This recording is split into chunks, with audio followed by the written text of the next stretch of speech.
so in this video we're going to be solving quadratic equations, something that we love now and we know how to do.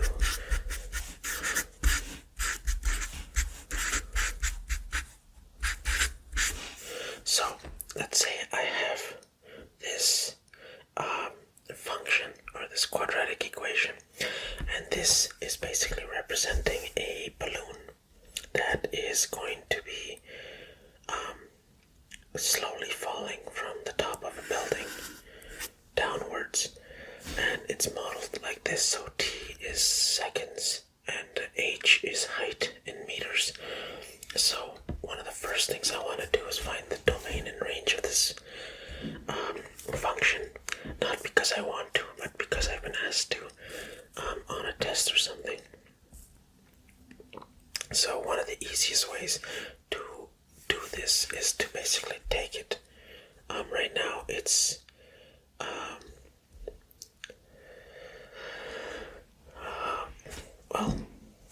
sorry, this is going to be my step 2. The actual problem is this.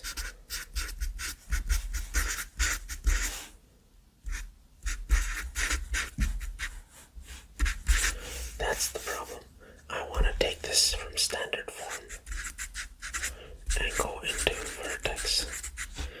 And that's the step that you gotta do next, because yes, we are completing the square. So an easy way to do this is divide this by 2 and just square it. So t squared minus 6t plus negative 6 over 2 is negative 3 squared is going to be 9. Right? So plus 9 minus 9. I have my negative 5 and I have my 10. And now I'm going to take that negative 9 out, so I'm going to be at negative 5 t. Well, let's just write that out. T minus 3 squared. Negative 9 plus, times negative 5. That's going to give me plus 45 plus 10. So now I'm left with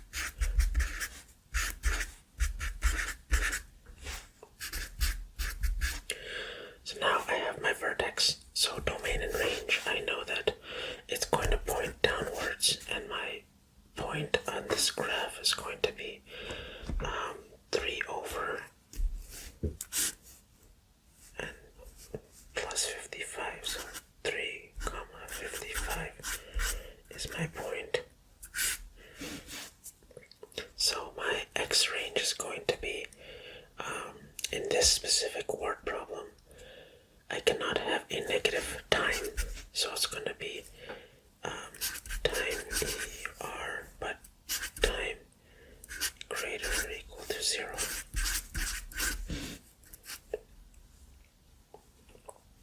And then we also have our range, which is our h of t. It's all real numbers, but my maximum point on a downward opening parabola is 55. So that means it will not go higher than 55, so h of t will only be less or equal to 55. That's my range, my domain. And that is the domain and range for this. But now let's go with part 2 of this question. When will the height be 30? And that's easy. I just plug in 30 into this formula, negative 5.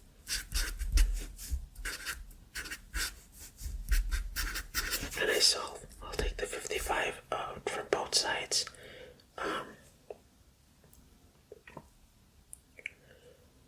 And then I should be able to get hold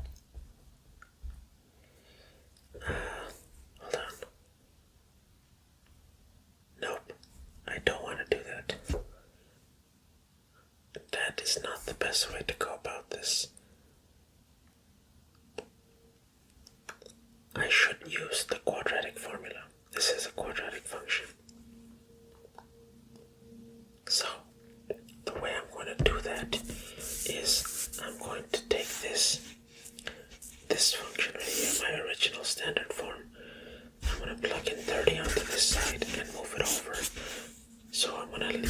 0 equals negative 5t squared plus 30t. So 30 on this side, I'm subtracting 30 on that side, so I'm left with negative 20. So being left with this, that is negative 5t squared plus 30 minus 20 equals 0. And now I have my ABC.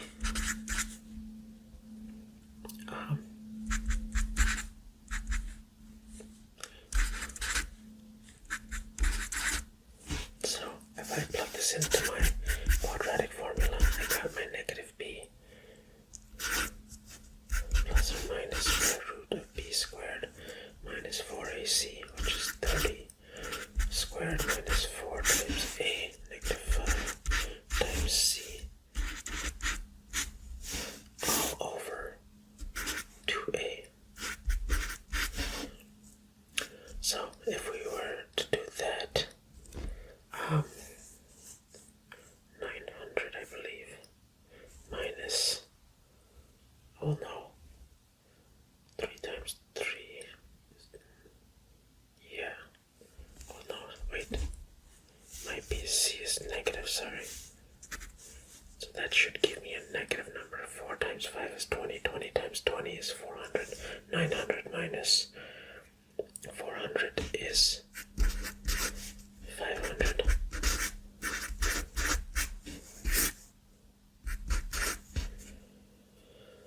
So now I'm left with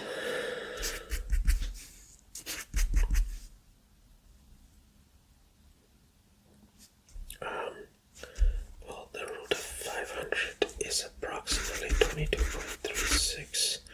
So I'm gonna do negative 30 plus 22.36 over negative 10, and I'm also gonna do t equals negative 30 minus 22.36 over negative 10, and that is going to give me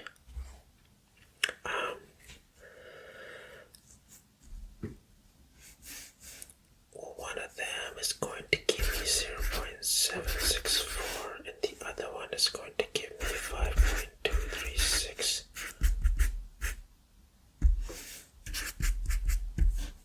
That means approx. So I have two positive timestamps at which I'm going to get a height of 30 meters. So it means it's gonna do something like that, and 30, it might be somewhere there, somewhere really close to 0 in terms of time. That's 30. It's gonna hit it at 2 points at 2 different times. It's gonna go up and down, and the vertex is somewhere there. So let's do another word problem. Let's say I have some land that is 80 meters by 60 meters.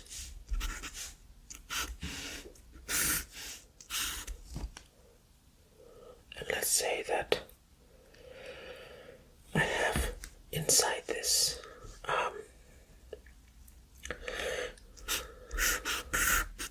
land, I want to build a factory, and I want the lawn around it, my space around the factory, to be the same on all sides. Okay, so I want like the distance from here to here to be x, the same as this distance, the same as this distance, the same as this distance. So now I'm going to try to solve for the length of this strip of land,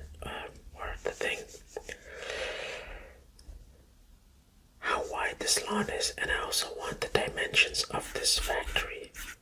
I want to solve for that.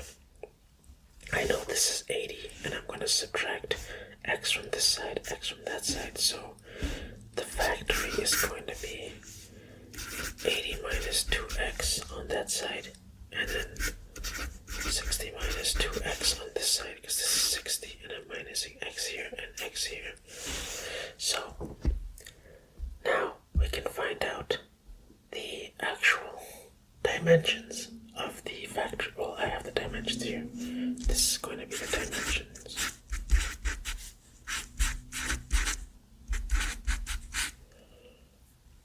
So, now I want to figure out the area of my factory. So, well, yeah, this is my dimensions. It's going to give me the area of my dimensions. So if I was to expand this binomial, I should get A equals 80 times 6 is 48. So 4,800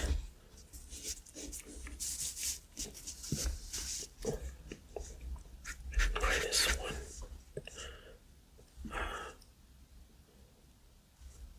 120x minus 160x minus 4x or plus 4x squared. And that'll give me the area formula of 4,800 minus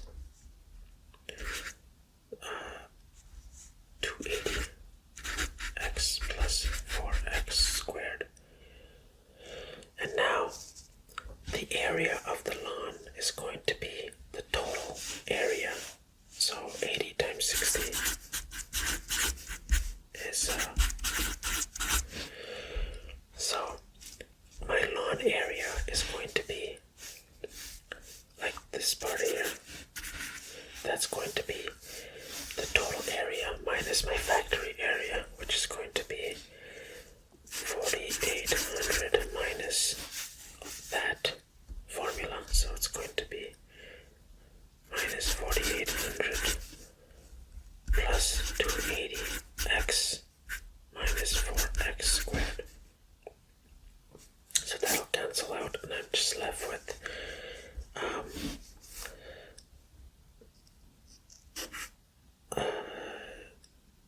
negative 4x squared plus 280x. And now I can see that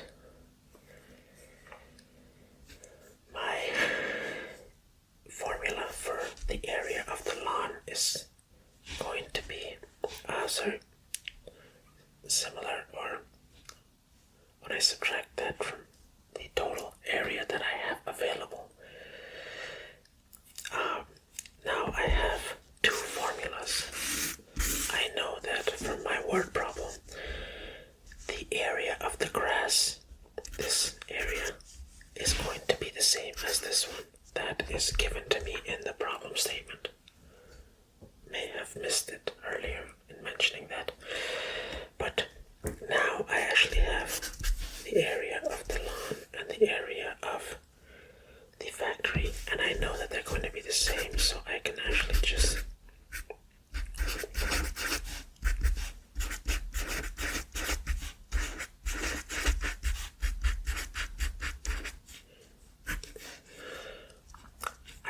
put them equal to each other. And now, you guessed it, I'm going to move everything over to one side. I'm going to take all these values and put them on that side. So plus 4x, I'm going to subtract from this side 4x squared. That's an x as well. And then the 280, I'm going to add here. The negative 280, I'm going to add it here. So plus 560 x. And then I have the plus 4,800. I'm going to subtract the 4,800. And now I have this. So I could very easily just factor out 8, negative 8. I'm left with x squared minus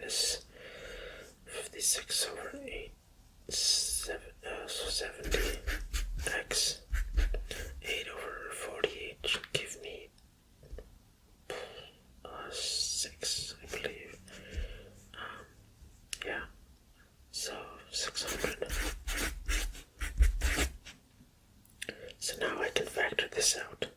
And it's easier to do it if you just look at it with like one less zero.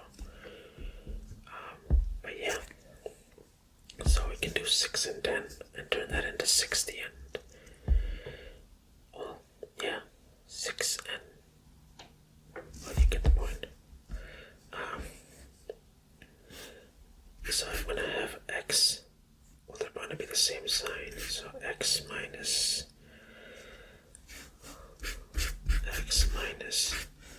so two numbers that multiply to that but add up to that, I'll do 60 and 10,